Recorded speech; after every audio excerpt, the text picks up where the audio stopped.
जब मैंने उस कमरे का दरवाजा खोला तो अंदर वो बच्ची बेहोश पड़ी थी और उसके मुंह से आवाज नहीं आ रही थी। लेकिन पिछले 2 घंटों से वही बच्ची मेरे साथ बातें कर रही थी। मुझसे कह रही थी कि दरवाजा मत खोलना। रुको, मैं तुम्हें बताती हूं यह सब कैसे शुरू हुआ। उस रात के बाद मैंने कभी किसी के घर अकेले रहना कबूल नहीं किया, और जब मैं ये पूरी बात तुम्हें बताऊंगी तो शायद तुम भी ना करो। आखिर तक देखते रहना, क्योंकि सबसे डराने वाली बात सबसे आखिर में आएगी। अगर आप वाकई असली और खौफनाक कहानियों के शौकीन हैं तो अभी इस वीडियो को लाइक करें और चैनल को सब्सक्राइब कर लें। आपका एक क्लिक अगली कहानी को हकीकत बनाता है। चलिए अब इस कहानी को वहीं से आगे बढ़ाते हैं जहां असल खौफ शुरू होता है।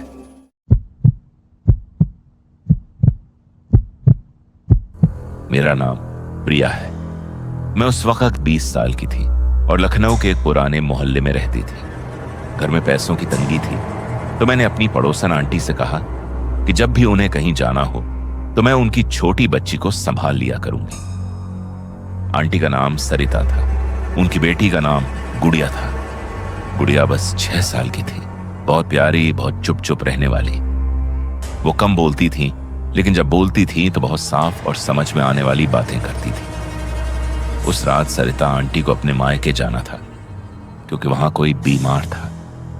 उन्होंने मुझे फोन किया और कहा कि प्रिया, क्या तुम आज रात गुड़िया के पास रह सकती? मैंने हाँ कह दी। यह अक्टूबर का महीना था, बाहर ठंड थी, आसमान पर बादल थे और रात को बिजली भी गई हुई थी। सरिता आंटी का घर पुराना था, ईंटों की दीवारें, लकड़ी के दरवाजे और वो कस्म की छत जिसके नीचे आवाज गूंजती है।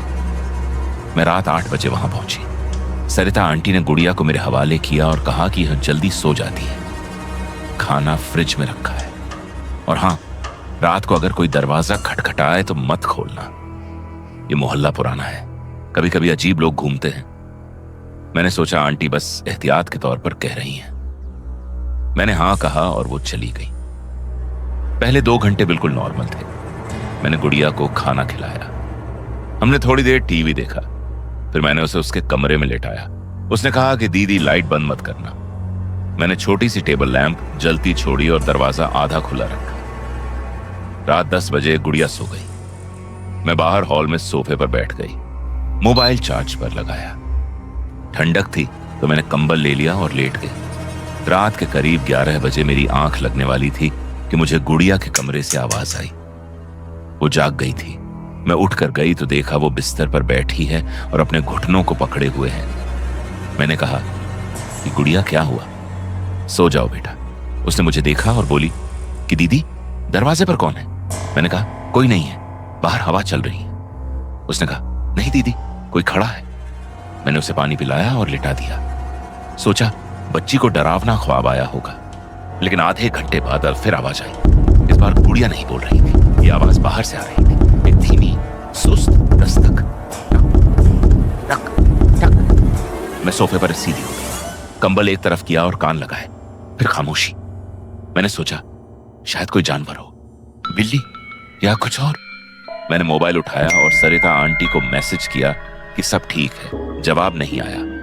मैंने सोचा वो सो गई होंगी। रात के 12 बजे गुड़िया फिर मेरे पास आई। वो नंगे पांव हॉल में चली आई थी। उसके बाल बिखरे हुए थे और आंखें सूजी हुई थी, जैसे रो रही। उसने मेरा हाथ पकड़ा और कहा कि दीदी वो अभी भी है।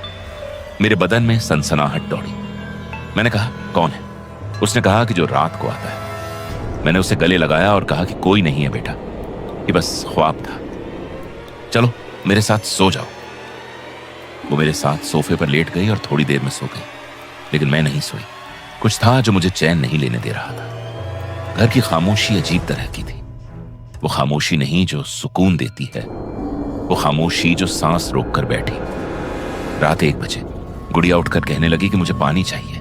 मैंने उसे कहा रुको, मैं ले आती हूं। मैं किचन में गई, पानी लिया। वापस आई तो सोफा खाली था, गुड़िया वहां नहीं थी। मैंने उसके कमरे में झांका, अंधेरा था।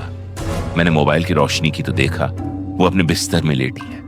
मैंने सोचा खुद ही चली गई होगी, थकी होगी। मैं वापस सोफे पर आई और तभी दरवाजे पर दस्तक हुई। इस बार यह कोई हल्की आवाज नहीं थी। 3 बार जोर से, बिल्कुल वाजे। रात के ठीक 3 बजे थे। मेरा दिल एकदम से तेज हो गया। मैं बिल्कुल खामोश खड़ी रही। फिर गुड़िया के कमरे से आवाज आई। वो बोल रही थी। उसने कहा, दीदी दरवाजा मत खोलना। मेरी जान में जान आई कि वो जाग रही है। मैंने उसके कमरे की तरफ आवाज दी कि गुड़िया ठीक हो? उसने कहा, हाँ, लेकिन दरवाजा मत खोलना, वो चाहता है कि तुम खोलो। मैंने कहा, कौन? वो खामोश हो गई। बाहर से दोबारा दस्तक हुई। मैं कांपते हुए खड़ी रही। कुछ देर बाद आवाज बंद हो गई। मैंने एक लंबा सांस लिया और अपने आप से कहा कि घबराओ मत, बच्ची भी जाग रही है, सब ठीक है। फिर मैंने सोचा कि गुड़िया भी इतनी समझदारी से बात कर रही है। वो डरी नहीं थी। उसने मुझे आगाह किया था जैसे वो सब जानती हो। कुछ था जो मुझे अजीब लगा। मैं उसके कमरे की तरफ गई। दरवाजा आधा खुला था। मैंने अंदर देखा। लैंप अभी जल रहा था और गुड़िया बिस्तर पर लेटी थी, लेकिन वो ऐसे लेटी थी जैसे कोई लंबे वक्त से सो रहा हो। मैंने आवाज दी, कोई जवाब नहीं। मैं करीब गई और उसका कंधा हिलाया।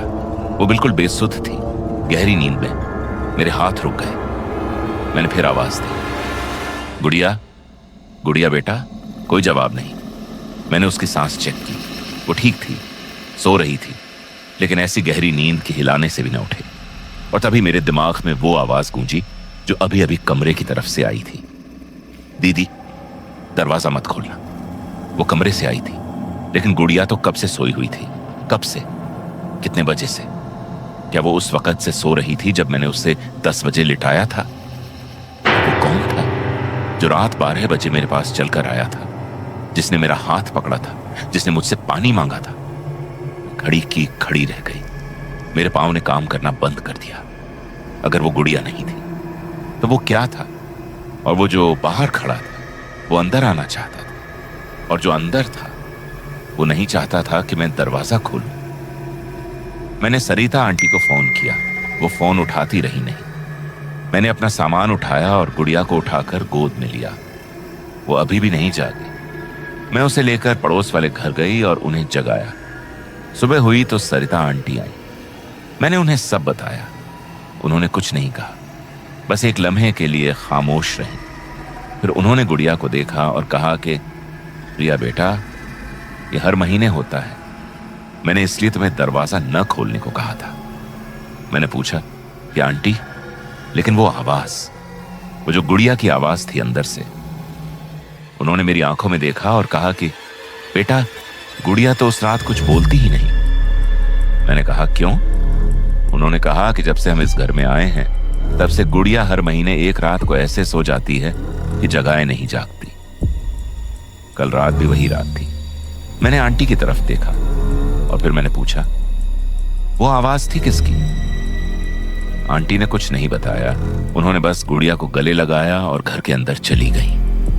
दरवाजा बंद हो गया और मैं बाहर खड़ी थी, अकेली। और मुझे उस वक्त याद आया कि जब मैं गुड़िया को गोद में लेकर पड़ोसियों के घर गई थी तो मैंने पीछे मुड़कर देखा था। सरिता आंटी के घर की खिड़की में एक साया खड़ा था और वो साया मुझे देख रहा था। अगर यह कहानी आपको आखिर तक बांधे रख सकी है तो अभी सब्सक्राइब करें, क्योंकि अगली वीडियो पहले से ज्यादा खौफनाक है। बेल आइकन दबाना मत भूलें।